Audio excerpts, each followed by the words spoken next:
Bien, bonjour. Correction en vidéo de l'exercice page 131. Alors, c'est un exercice extrêmement important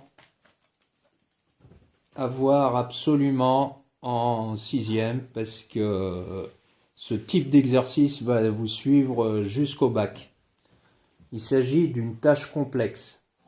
C'est-à-dire qu'on vous met plein de documents et il faut les mettre en relation. Il faut créer des liens entre les documents. Vous avez un titre, vous avez une photo, deuxième photo, une troisième photo, vous avez un texte, vous avez un graphique, et là, vous avez une aide. Alors ça, aux examens, vous n'aurez pas d'aide. Donc, c'est normal, en sixième, on s'entraîne. Alors, le gros problème que l'on trouve avec les élèves des classes supérieures, c'est qu'ils n'ont pas été entraînés à ce type d'exercice. Donc, on va essayer jusqu'à la fin de l'année d'en faire plusieurs comme ça, de façon à ce que vous compreniez ce qu'on vous demande. On vous demande de créer des relations. Alors, j'ai des élèves qui ont très vite compris. On voit que les cernes sont épaisses, les cernes, c'est les cercles, là, quand il pleut beaucoup. Donc la pluie, conclusion, la pluie est nécessaire, l'eau est nécessaire à la croissance des arbres. Alors ça, la plupart des élèves le comprennent vite. Par contre, c'est la justification.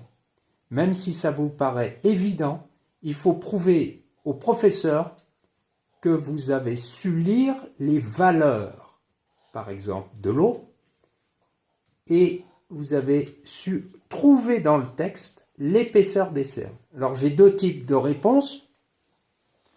Des élèves qui me donnent la valeur, la quantité d'eau. Par exemple, en 2008, il n'y a eu que 300 mm d'eau.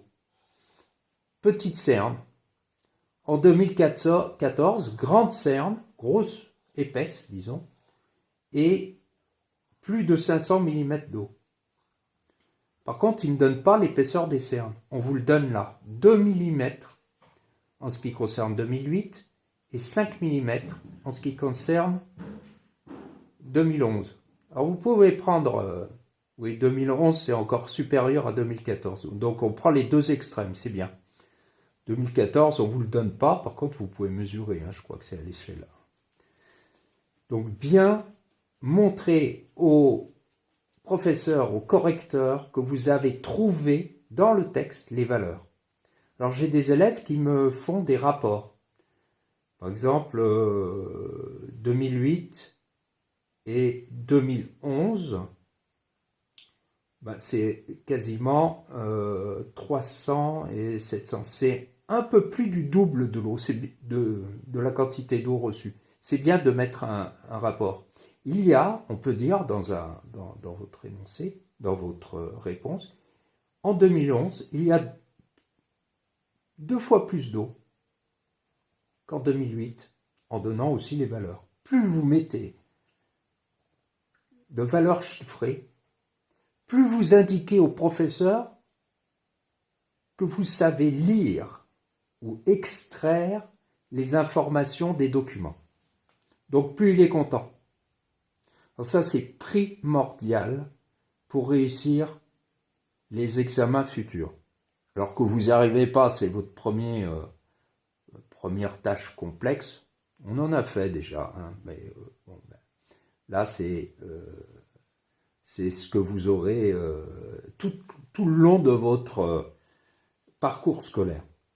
Alors ça, vous allez le trouver en physique, en SVT évidemment, en géographie, dans beaucoup, peut-être en histoire, beaucoup de disciplines utilisent ce système. Alors des tâches complexes, il y en a sur plusieurs pages. Quelquefois, vous avez au bac, vous aurez 3-4 pages avec des documents.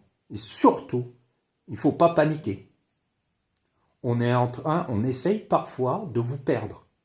Hein, cette photo d'arbre, là, elle sert strictement à rien. Ouais, on voit que ce sont des sapins, mais ça serait des chênes, ce serait pareil. Hein. Donc, trouver l'information utile, pas se laisser disperser. C'est pas parce qu'il y a beaucoup de graphiques, beaucoup de textes que c'est plus difficile. Pas de panique, surtout pas de panique. Et une expression la plus claire possible. J'observe ceci, j'en déduis cela. J'émets cette hypothèse car j'ai vu sur le graphique telle et telle chose que j'ai mis en parallèle avec la photo du document numéro 1. Ouais, il y a des tas d'expressions comme ça que vous allez acquérir. Alors surtout, on est au début de votre scolarité dans le secondaire, pas de panique, c'est de l'entraînement.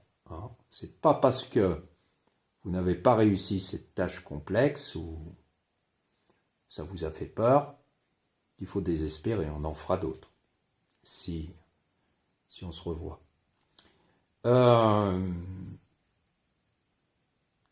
Donc là, vous avez compris qu'une plante a besoin d'eau, mais vous l'aviez compris déjà avant, on avait fait ça en cours. Un arbre se développe en fonction de la quantité d'eau, mais ça n'exclut pas la lumière, ça n'exclut pas les sels minéraux qu'il y a dans le sol, mais là on ne vous en parle pas. Donc c'est pas la peine d'en parler, ça n'exclut pas la quantité de CO2, il y a toujours du CO2, donc on n'en parle pas. Ici, on parle que de l'eau. Alors j'ai des élèves qui m'ont dit, oui, alors il a grossi parce il y a des sels minéraux dans l'eau. Non, là on n'en parle pas. Il a raison, il y a des sels minéraux dans l'eau, il en faut. Et ici, on n'en parle pas, donc c'est pas la peine d'étaler sa science. Il y a beaucoup d'élèves qui veulent en mettre plus. Attention, quand on en met plus, on risque le hors-sujet. Et ça, le hors-sujet, dans les classes supérieures, ça coûte des points. Ça en fait pas gagner. Ça coûte des points. Quoi d'autre? Pour votre culture générale, oui, un arbre grandit en épaisseur et aussi à l'extrémité de ses branches et de la pointe sommitale. Il grandit par les extrémités et aussi en épaisseur. Alors, une herbe, non. Les palmiers, qui sont plutôt des herbes, non. Le palmier ne grandit pas en épaisseur, n'a pas de cernes comme ça. Les herbes et les plantes qui ne sont pas des arbres n'ont pas ce genre de cernes, comme par exemple le maïs ou le blé, il ne grandit pas de la même façon. Mais ça, c'est de la culture générale, et ça n'a pas grand-chose à voir avec ce qu'on vous a demandé. Ça, je vous le dis comme ça, pour vous cultiver. Bien, bon courage à tous, et je ne sais pas, à bientôt, on verra, hein.